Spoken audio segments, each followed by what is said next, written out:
como livros históricos, e nós vamos falar dessa mulher chamada Esther. Quem veio de manhã já viu um pouquinho. Então vamos ver o que Deus tem para nós aqui. E eu tenho uma grande responsabilidade, né, de falar para as meninas, para as mulheres, principalmente que as mulheres amam Esther, sabe toda a história de Esther. Mas eu quero só frisar uma coisa, que eu não vou ater a muitos detalhes da história, porque nós estamos vendo de forma panorâmica. São 10 capítulos, né? Então nós vamos abordar assuntos pontuais aqui, principais do livro de Esther. Amém? Então abra sua Bíblia aí, Esther capítulo 4.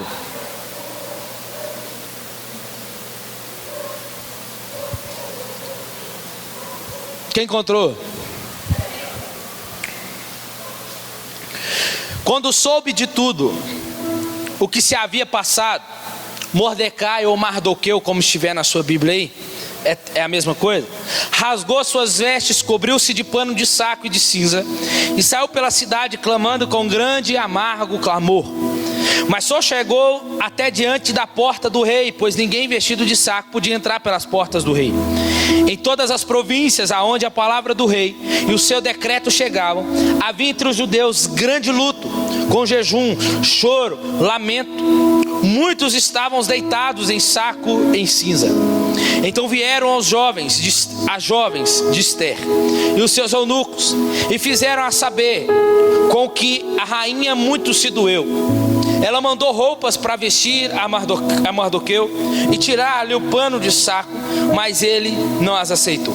Então Esther mandou chamar a Atá, um dos eunucos do rei designado para servir, e lhe ordenou que fosse ter com Mordecai para saber o que era aquilo e qual era o motivo. Saindo Atá até com Mordecai, a praça da cidade que estava diante da porta do rei, Mordecai lhe fez saber tudo o que lhe tinha sucedido, inclusive a oferta da prata que Amã dissera que daria para os seus tesouros do rei, pela destruição dos judeus.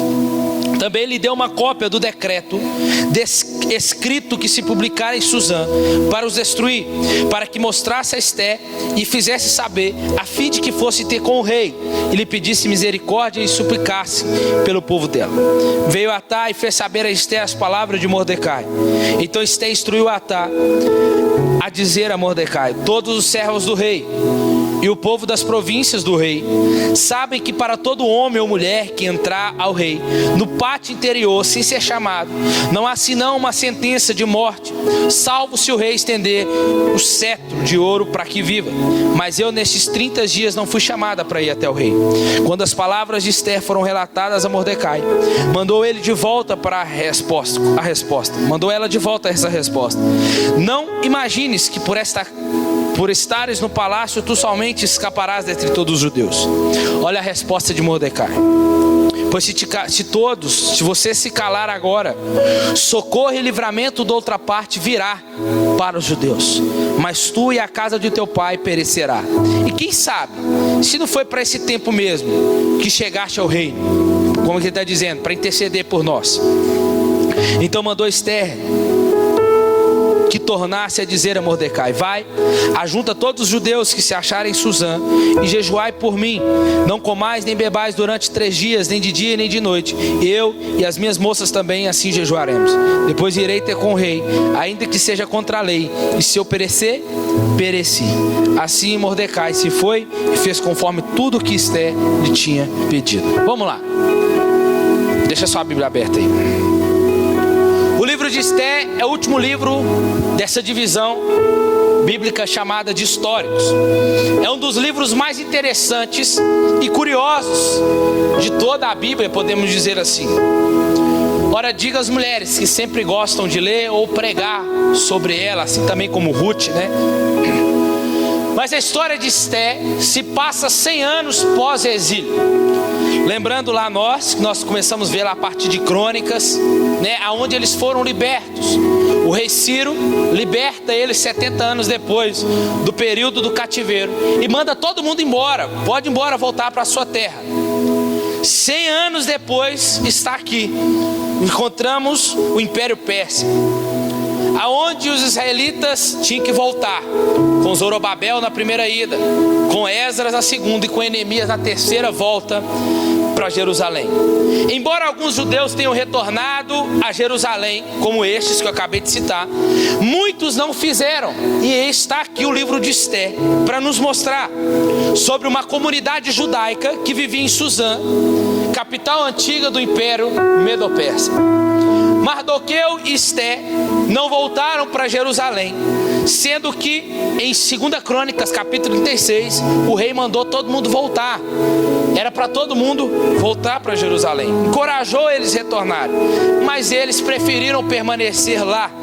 E essa decisão ressalta o fato de que a salvação da comunidade, da aliança que pertencia a esse Deus de Israel, vinha diretamente de Deus. Eles não dependiam deles em si, nem da pureza espiritual e nem da piedade do povo. Eles dependiam totalmente, exclusivamente do Deus que tinha uma aliança com eles. O livro de Esté, então, está para nos mostrar a fragilidade do povo. A fragilidade do povo pós-exílio, mostrando que eles são um povo independente. E os personagens principais da história é Mordecai ou Mardoqueu, o rei Assuero ou o rei Xerxes, né? Esté e o oficial do rei chamado Amã. Nós vamos citar eles aqui. E o fato curioso do livro de Esté é qual? É que o nome de Deus não é mencionado em nenhum momento no livro de Esté. Nenhuma vez, o que pode parecer estranho. Por quê? Porque a Bíblia não é sobre Deus, sim ou não? Sim. Por que ele então não aparece?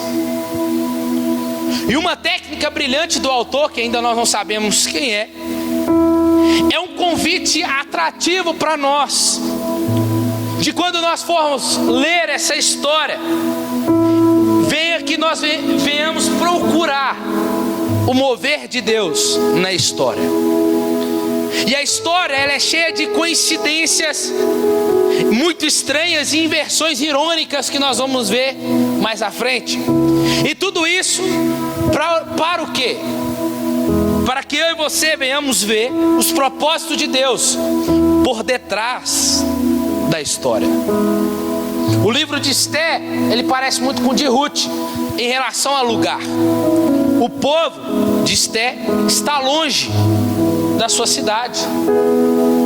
Ruth sai da sua cidade, vai para uma cidade moabita, uma cidade maldita, um lugar que não é deles, nem feito para eles. Eles mudam para lá. Esté e Mordecai estão em uma terra de um império, um governante ímpio, aonde o nome de Deus não é falado e nem cultuado. Talvez tão pouco existe o nome de Deus naquele lugar, outros deuses, mas o nome do Deus de Israel não é citado lá, não é cultuado ali. Mas uma coisa é certa, que se olharmos a história, veremos sim Deus trabalhando em toda ela, mostrando que independente do que for, aonde estiver um povo que é seu, um povo da aliança, como Mordecai, Esté e os outros judeus, ele ainda assim é que domina, ele ainda assim é o que governa, amém? E ele fará com que todas as coisas venham cooperar para o bem, para o seu povo. Você está aqui? É como podemos lembrar do Salmos 24, que do Senhor é a terra e tudo que nela há. Tudo é dele, ele governa sobre tudo. Do Senhor não é aonde somente um povo dele habita, do Senhor é tudo e todas as coisas. Como Abraham Kuyper diz, não há 1 centímetro quadrado em todo o domínio da nossa existência humana sobre o qual Cristo, que é soberano de todos, não clama, é meu. Aleluia. Não há 1 centímetro que ele não diz que é dele. Então, ele não precisa, irmãos, enviar um terremoto, ele não precisa enviar uma tempestade, um vento forte, um grande incêndio para mostrar que ele está fazendo algo. Ele não precisa. Eu você precisamos entender que Deus não trabalha só assim. Ele pode fazer isso? Pode, como nós já vimos nas escrituras, Ele fazendo várias vezes. Mas Deus prefere trabalhar de forma simples, porque o simples é o que atrai o extraordinário de Deus. Amém? Deus trabalha, irmãos, de forma misteriosa, fazendo assim os seus propósitos se cumprirem. Então saiba, talvez você está aqui, entrou pedindo assim, Deus, talvez você tenha orado pedindo a Deus um sinal para o seu casamento. Talvez você tenha pedido a Deus sobre uma resposta na sua história. Mas escuta, o que a palavra de Deus está dizendo para nós aqui inicialmente? É que Ele está fazendo algo. É que Deus, Ele está trabalhando. É que Deus está movimentando algo na nossa história, fazendo algo. Mas Edgar, por que eu não vejo? Porque não é para você ver. Quem te falou que é para você ver? Não é para você ver. Atos capítulo 12 registra uma história muito linda para nós lá. Tiago é preso, Tiago é morto por Herodes. É Páscoa.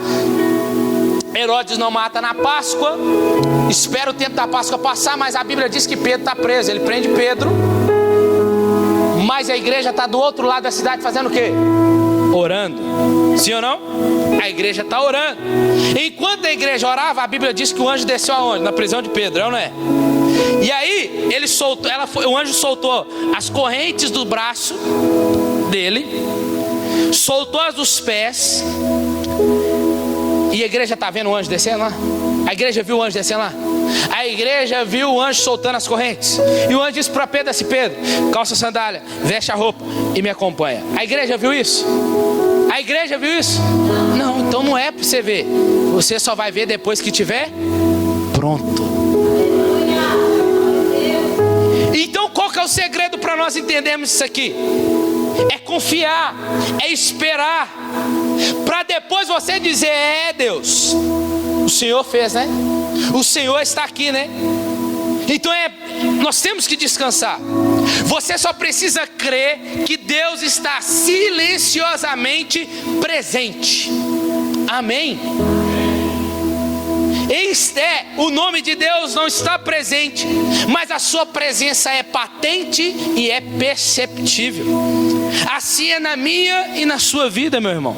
Parece que tem dia que Ele está longe, parece que Deus sumiu, parece que o céu está de bronze. Não, meu irmão, experimenta parar um pouco, porque Ele está trabalhando.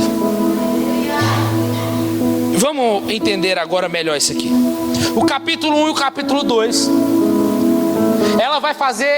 O rei vai fazer dois banquetes bem elaborados, que vai durar 187 dias essa festa. Tudo por um propósito grandioso, de se mostrar a sua beleza e o seu esplendor. No último dia do banquete, ele está bêbado e exige que a rainha Vasti chegue até ele para mostrar a sua beleza. E ela recusa. Ela recusando, ele furioso, desenfreado, destitui Vasti e ela foi embora. E aí ele faz um decreto bobo. Qual o decreto? Que todos os homens persas devem ser donos das suas próprias casas. Deve ter funcionado lá, né? Porque aqui não funciona, né? Nem a cerâmica de casa a gente escolheu, né? Olha lá. Ela manda de tudo, não é? Elas mandam. Então ele vai realizar um concurso de beleza, com o objetivo de encontrar uma nova rainha. Isso tudo é como novelas, parece com as novelas. Mas é aqui que nós conhecemos Esther e Mardoqueu. Esther esconde a sua identidade judaica e entra no concurso de beleza e vence.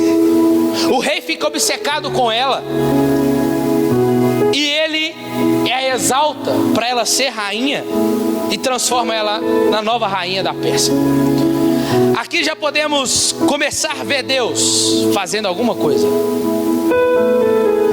porque é o próprio Deus que vai trabalhar nesse arranjo para que Esther se torne rainha. Vai vendo, aguenta aí. Depois disso, de forma acidental, acontece que Mordecai vai ver dois homens traçando um plano, arquitetando um plano para conspirar contra o rei e matá-lo.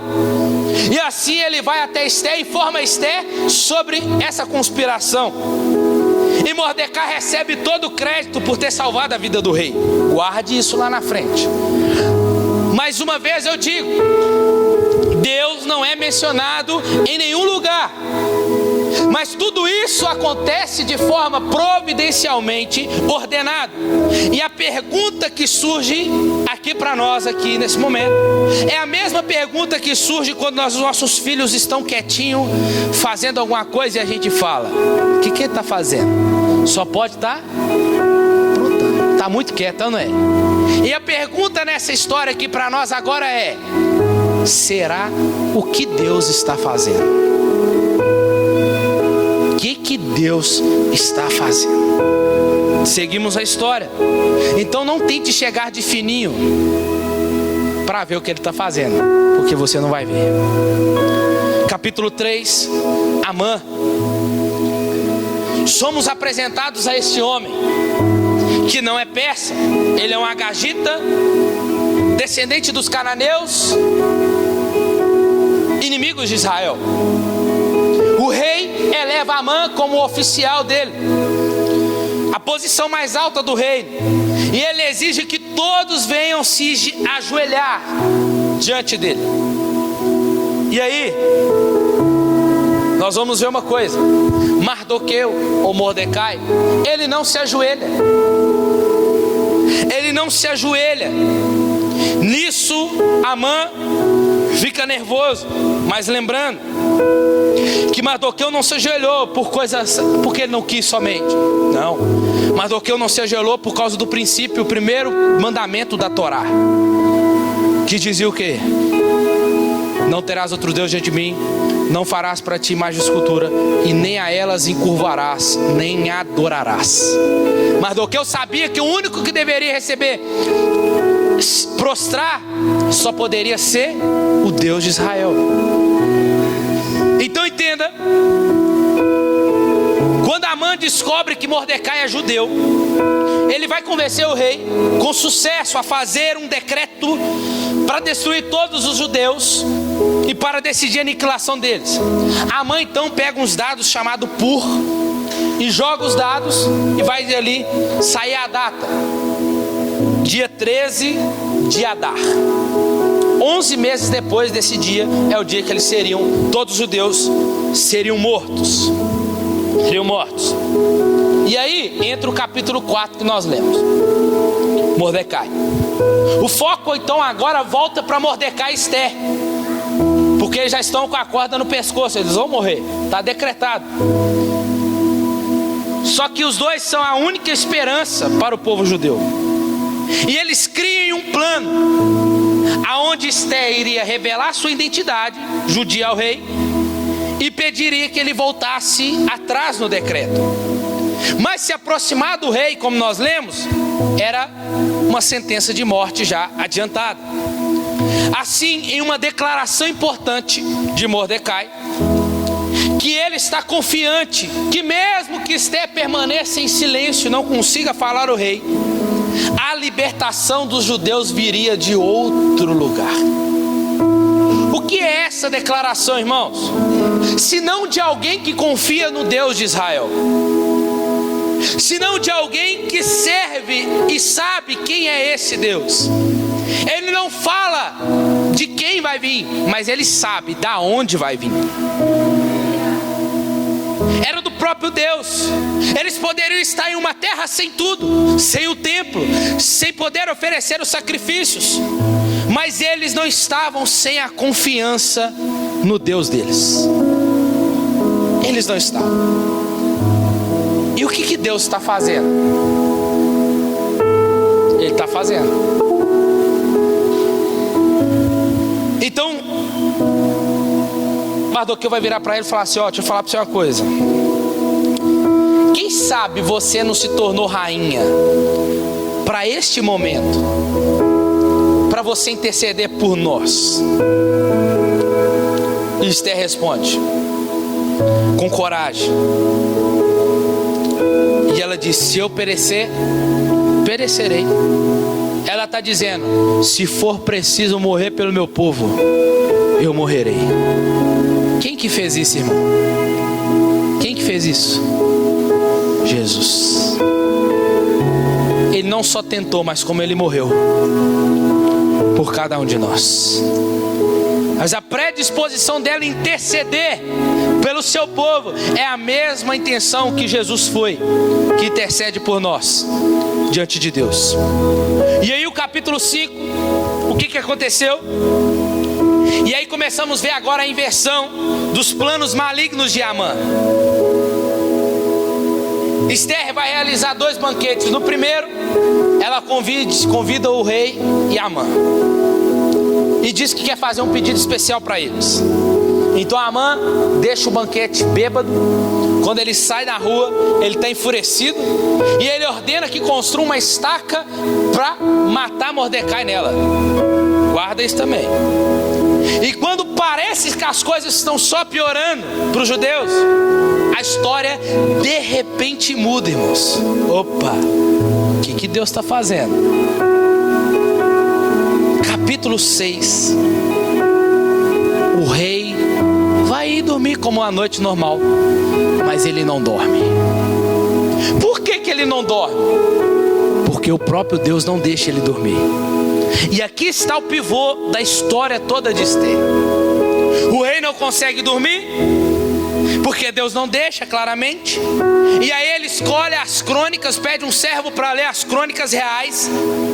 E na leitura dessa história, ele acaba ouvindo uma história que aconteceu no reinado dele, que um homem chamado Mordecai salvou a sua vida.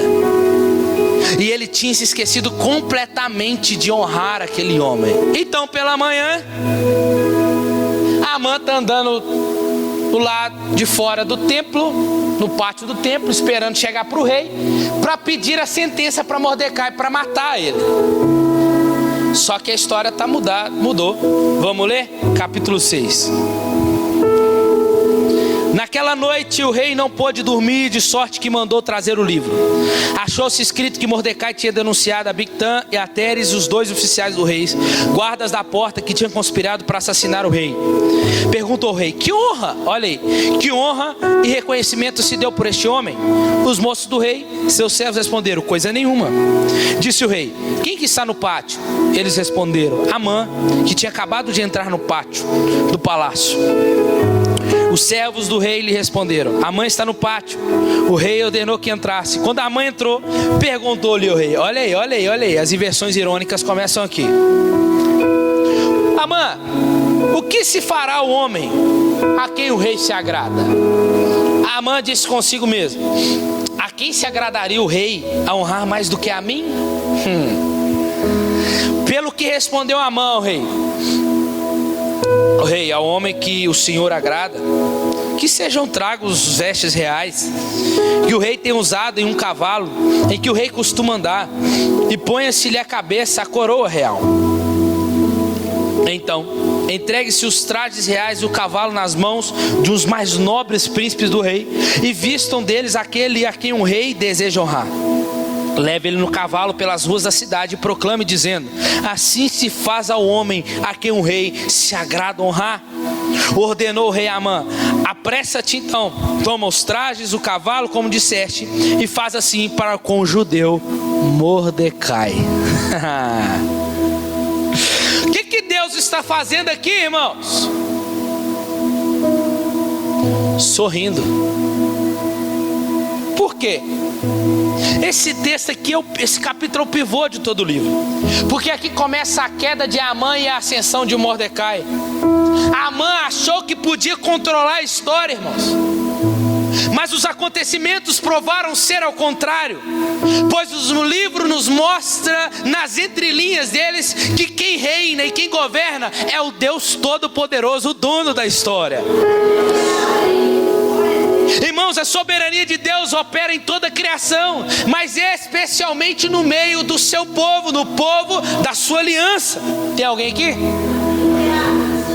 É o povo que coloca confiança nele. Então, irmãos, escute isso aqui: quem te falou que Deus precisa aparecer para garantir a sobrevivência do seu povo? Mesmo mesmo nessas condições com risco de fragilidade, Deus não precisa aparecer. Quem precisa aparecer é quem saiu do lugar, é quem sumiu. Quem precisa aparecer é quem não está mais presente no lugar. Ele não, ele nunca saiu e nunca vai sair do lugar da onde ele está. Ele ainda continua sentado no alto e sublime trono, governando e reinando sobre tudo e todas as coisas. Aleluia! Então ele não precisa aparecer, ele está presente, ele continua sentado, governando tudo e todas as coisas. Ele não saiu de lá. Isso é maravilhoso. É Deus mostrando, é Deus sorrindo, mostrando quem governa a história sou eu. Quem tem as rédeas da história sou eu. E aí entra o capítulo 7, o segundo banquete de Esther. O rei Amã chega, e aí Esther informa ao rei: ó rei, meu senhor, talvez chamando ele, fala assim: ó, eu sou uma judia. Imagina a cara do rei. Mas em segundo lugar, eu quero também te dizer: o senhor oficial aqui, ó, promulgou um decreto juntamente com o senhor para matar a mim, para matar a Mordecai, que salvou a sua vida e ainda queria matar todos os judeus. O rei tinha bebido muito, mas quando ele ouve isso, ele começa a ficar irado de novo. Sabe o que ele faz? Ele ordena que Amã seja morto na própria estaca que ele construiu para matar Mordecai. Era uma maneira irônica de Amã morrer. Irmãos, Deus, a gente aprende na história que Deus tem as suas ironias. Quando a gente vai para Gênesis, capítulo 11, na Torre de Babel, o povo fala: vamos construir uma torre para nós subirmos. Vamos subir. Vamos construir tijolos. Vamos fazer nós uma torre que chegue até Deus. Nós sempre subamos. Aí Deus responde assim, ó: desçamos e confundamos. É como se Deus tivesse assim: enquanto vocês estão querendo subir, é eu que vou descer. Enquanto vocês estão querendo subir para me encontrar, sou eu que vou descer e vou mudar o negócio aí.